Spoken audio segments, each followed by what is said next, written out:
Salut à tous, je suis très contente de vous retrouver aujourd'hui dans une nouvelle vidéo. Je m'excuse d'avance, déjà parce que j'ai une gueule de cul. Et en plus parce que ma machine à laver est en mode essorage, je pense. Évidemment, je choisis le meilleur moment pour filmer cette vidéo, mais comme je suis fatiguée, et bah autant la filmer maintenant. Vous l'avez vu dans le titre, il s'agit du book haul du mois de décembre et je trouve que j'ai été assez raisonnable. Mais en vrai, quand je vois tous les livres à côté de moi, j'ai pas envie, enfin je me trouve pas hyper raisonnable non plus quoi. Bref, luminosité pourrie, gueule de cul parce que faut que je lave mes cheveux, ils sont gras sa mère. Personne m'avait prévenu que quand on coupait ses cheveux ils étaient plus gras. Je sais pas si ça a un lien, mais j'ai décidé que si ça avait un lien. Et en plus je suis en pyjama. Voilà, ce que vous voyez pas c'est le truc en pilou-pilou que j'ai en dessous. Et c'est aussi bien comme ça si vous ne le voyez pas et que vous vous contentez du côté ACDC. Voilà, côté rock, ça me va très bien. Bref, premier livre que j'ai acheté, il s'agit de la marque de Chronos, d'Aïd Saint-Germain. C'est le 3e tome des Chroniques Homérides et c'est le seul livre que j'ai acheté au Salon du Livre de Montreuil. Je laisse du temps pour que vous applaudissiez parce que c'est quand même assez dingue que je n'ai acheté qu'un seul livre à ce salon du livre. J'ai eu l'occasion de le faire dédicacer bien évidemment et surtout de pouvoir discuter avec l'autrice et c'était vraiment un moment très sympa. C'est la seule autrice avec qui j'ai vraiment pu avoir le temps de discuter puisque la seule autre autrice que j'ai vue c'était Victoria Schwab et déjà on n'aurait jamais dû la voir normalement donc c'est allé quand même assez vite, on a discuté très rapidement mais voilà c'était 2-3 mots échangés dans un français. Non, elle parle très bien français, j'allais dire un français vacillant, mais elle parle très bien français. Bref, c'était un moment très sympa et j'ai très hâte de lire ce tome 3, mais avant je me replonge dans le tome 1 et 2 parce que je vous avoue que je me rappelle pas du tout des tomes précédents. Voilà, mais je vous en reparle très vite, en tout cas, ça c'est sûr. Ensuite, fin novembre, j'avais commandé sur Vinted Dans les ténèbres de Kara Hunter, qui a écrit Sous nos yeux, qui est juste là-bas, et que je vous ai présenté il n'y a pas si longtemps que ça. Et comme j'avais bien accroché, j'avais très envie de relire d'autres romans d'elle et surtout d'autres enquêtes du fameux Adam Follet, que je sais pas pourquoi j'ai envie d'appeler Andrew Follet, me demandez pas pourquoi, qui est donc l'inspecteur en charge des différentes enquêtes qu'on va retrouver dans les romans de l'autrice. Celui-ci du coup c'est le 2e qui est sorti, donc dans l'ordre chronologique c'est le 2e. J'ai très hâte de le découvrir parce que gros je vais pas dire coup de cœur mais j'ai vraiment quand même vraiment adoré Sous nos yeux, donc très hâte de me replonger là-dedans. Ce bruit de machine à laver c'est infernal, ça se trouve j'ai tout filmé, ça m'épuise d'avance. Bref. Ensuite j'ai reçu ma box Once Upon a Book puisque oui je me suis abonnée à cette box. J'avoue avoir été très déçue de ce que j'ai reçu puisque c'était pas du tout, enfin j'ai pris une box semi personnalisée, c'est d'ailleurs pour ça que vous n'avez pas eu de vidéo parce que j'étais pas hyper ravie en déballant la box et j'étais peut-être, enfin voilà j'ai vite coupé court et j'ai peut-être pas été hyper polie parce que j'étais un peu fâchée. Et bref, j'avais mis 3 romans sur ma liste donc je me rappelle très bien de ce que j'avais mis, mais je dois avoir perdu la tête soi-disant. Bref, du coup j'ai reçu ces 2 livres là. Le premier il s'agit de Pied du sapin, un petit recueil de contes. Pour moi c'est juste histoire de rajouter un 2e livre dans la box, qu'on ne me fera pas dire le contraire, c'est histoire qu'on ait l'impression d'en avoir pour notre argent. Honnêtement, alors peut-être que c'est parce que je suis colère, parce que j'ai l'impression de ne pas avoir reçu ce que je voulais, mais je vois pas très bien l'utilité de mon côté, je sais que je le lirai pas personnellement, après je dis pas, peut-être que dans quelques années je serai très contente de l'avoir, mais là comme ça j'ai plus l'impression qu'on a voulu combler le truc et qu'on a rajouté ce livre là, donc voilà, pour moi c'est pas vraiment un carton plein. Ensuite j'ai reçu La fileuse d'argent de Naomi Novik publié chez J'ai lu. Pour le coup celui-ci je compte le lire puisque ça fait partie des livres que ouais honnêtement qui me disaient bien et ça fait plusieurs fois que je le vois passer de temps en temps et que je me dis ah pourquoi pas. Donc je sais que je le lirai, mais quand on s'attend à recevoir des romances de Noël et qu'on reçoit un roman de fantasy, je vous laisse imaginer un petit peu l'ascenseur émotionnel que ça fait quand vous déballez votre box. Mais oui, c'est sûr que je vais le lire et probablement bientôt parce que j'avoue qu'il me fait quand même un peu d'œil et que j'ai bien envie de lire un peu de fantasy, ça fait un moment. Du coup, comme j'étais hyper frustrée de ne pas avoir reçu les 3 livres que j'avais mis, enfin un des 3 livres que j'avais mis dans ma liste, je suis allée en acheter 2. Voilà, le premier, il s'agit d'Avec toi, les rêves fleurissent sous la neige de Mairi McFarlane.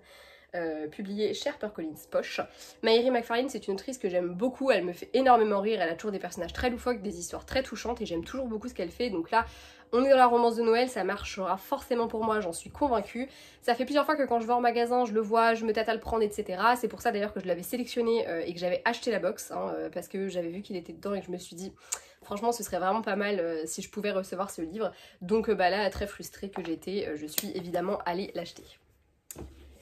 J'ai également pris, alors celui-ci je l'ai rajouté un petit peu après, Noël est plus doux dans tes bras de Anne-Alfreda, oui, d'Alfreda Inouï, toujours publié chez HarperCollins Poche.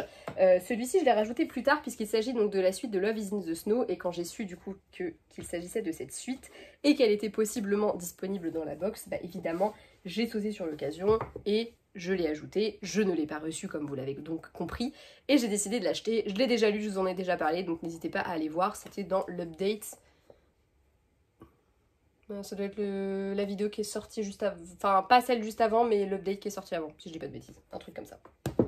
Voilà. Ensuite le dernier, celui-là il n'était pas prévu, mais comme je venais de lire Retrouve-moi cet hiver de la même autrice, j'avais très envie de lire la suite, À toi pour Noël ou pour toujours de Cindy Lia, toujours chez HarperCollins. À l'heure où je fais cette vidéo, je l'ai également lu et la vidéo ce sera la prochaine normalement, ce sera celle qui sort mercredi, celle dans laquelle je vous parle de ce roman. En tout cas voilà, j'avais très hâte de découvrir un petit peu plus les protagonistes du tome précédent et je suis très contente d'avoir lu celui-ci. Voilà. Ensuite, autre truc qui m'a un peu agacée avec les livres ce mois-ci, il en fallait bien un autre, j'ai précommandé il y a un petit moment maintenant, bah vas-y, cassez-vous la gueule, je vous dirai rien les gars. J'ai donc précommandé, au moment où les précommandes étaient ouvertes, le tome 2 de Crescent City. J'attends toujours ma précommande. Heureusement, je l'ai trouvé à Cultura, et comme je sais pas, je commençais à sentir la douille arriver, je voyais que j'avais pas de nouvelles, qu'on me disait pas que mon truc était en préparation, rien du tout. Je me suis dit, bah allez vas-y, hein, tu vas le prendre, il est là, tu le prends, et puis bah tant pis, tu te débrouilleras, et au pire ça fera un heureux si tu le revends sur Vinted, parce que je ne doute pas qu'il y en a plein qui n'ont pas réussi à se le procurer. Voilà, donc Crescent City, le tome 2, Maison du ciel et du souffle de Sarah J. Maas. J'ai super hâte de me plonger dedans, mais j'avoue que j'ai un peu peur de devoir relire le premier tome, parce que je me rends compte que c'est très flou. Donc je vais voir si j'arrive à rentrer dedans assez facilement. Sinon je pense que oui, je serai obligée d'aller faire une petite relecture. Et comme c'est une brique à peu près aussi grosse que celui-ci, enfin même plus grosse que celui-ci, ça me fait un peu peur. Mais en même temps, je le ferai avec plaisir quand même. Ensuite, comme j'étais à Cultura et que Easy Cash est en face, je suis passée à Easy Cash ce jour-là et j'ai pris 2 livres. Le premier, il s'agit d'un Lisa Jewell, Je serai ton ombre, publié aux éditions Hauteville.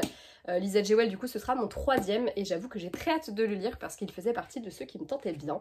On verra ce que ça donne. En tout cas, pour l'instant, Lisa Jewell, ça fait partie des très bonnes découvertes de cette année 2022, mais je vous en reparle très vite dans le bilan. J'ai également pris Un été de folie de Tony Blake parce que y en a marre de l'hiver, tout ça. C'est publié chez J'ai lu et c'est une petite lecture que je pense je me ferai en effet cet été. On verra bien ce que ça donne, mais écoutez, il a l'air plutôt sympa et je crois de mémoire qu'il est question d'une nana qui se fait jeter par son mec et qui retourne un peu dans sa ville natale, tout ça. Moi c'est le genre de scénario que j'aime beaucoup, hein. En même temps, je suis pas... En termes de romance, j'aime quand même beaucoup de scénarios, je me rendais compte de ça l'autre jour, bref, voilà. Mais en tout cas, j'ai quand même très hâte de le lire. Ensuite, j'ai commandé sur Vinted Retour de flamme à la librairie des cœurs brisés, puisque j'ai envie de me faire la saga au complet. J'ai lu en début d'année La petite librairie des cœurs brisés. J'ai dû lire au mois d'avril à peu près, ce qui me semble... Avril ou mai. Il me semble avril, je crois. Il me semble que c'est un des premiers livres que j'ai ramené au boulot. Voilà. Et du coup, le mois dernier, il me semble, j'ai lu celui-ci. Ou non, c'était encore avant. Je dis des bêtises, c'était il y a un petit moment. Et là, du coup, j'ai craqué enfin pour Retour de flamme à la petite librairie des cœurs brisés. Il ne me manquera plus que Noël à la petite librairie des cœurs brisés. Voilà, et j'ai assez hâte de poursuivre cette saga, puisque ma foi, elle était très sympatoche. Et enfin le dernier, mais pas des moindres, puisqu'il s'agit du cadeau, enfin d'un des cadeaux de Noël fait par mon chéri. Il s'agit de Golden Age de Fabrice Collin, dans la collection Le Rayon Imaginaire chez Hachette Heroes. Je ne connaissais absolument pas. La collection, je la connais très vaguement. Je sais qu'il y a un truc... Alors attendez, je crois qu'il y est là. Le Temps des sorcières qui me tentait énormément. Et je pense que si celui-là je l'aime et que je pense que je ferai confiance à la collection et que voilà. C'est un livre donc, que je ne connaissais pas du tout et au début quand il m'a offert un bouquin, j'avoue j'ai eu très peur, je me suis dit oh putain qu'est-ce qui m'a pris, parce que c'est toujours très délicat d'offrir un livre à quelqu'un qui en a lu énormément, qui en achète énormément et qui en a plein aussi qu'elle n'a pas là mais qu'elle a déjà lu. Donc j'avais très peur et en fait ça tombe très bien parce que en fait c'est typiquement ce que j'aime quand on m'offre un livre, c'est quelqu'un qui se dit tiens ça pourrait lui plaire, mais en même temps c'est le genre de livre où moi je me serais arrêtée, j'aurais lu le résumé, j'aurais fait ah ouais ça a l'air bien mais je l'aurais sans doute jamais acheté, alors que là ça va me forcer à...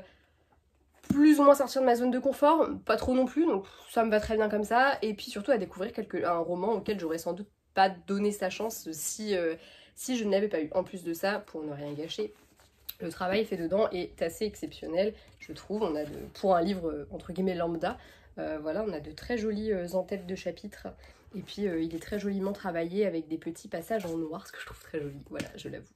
Donc ouais, il est vraiment très beau comme petit ouvrage, et puis il m'interpelle énormément. Voilà, c'est tout pour ce book haul, j'espère que cette vidéo vous aura plu, que le bruit de la machine à laver, qui je crois en plus est en train de se terminer, c'est un comble, ne vous aura pas trop dérangé et que ma tronche non plus, mais bon ça faut faire avec si vous voulez regarder mes vidéos.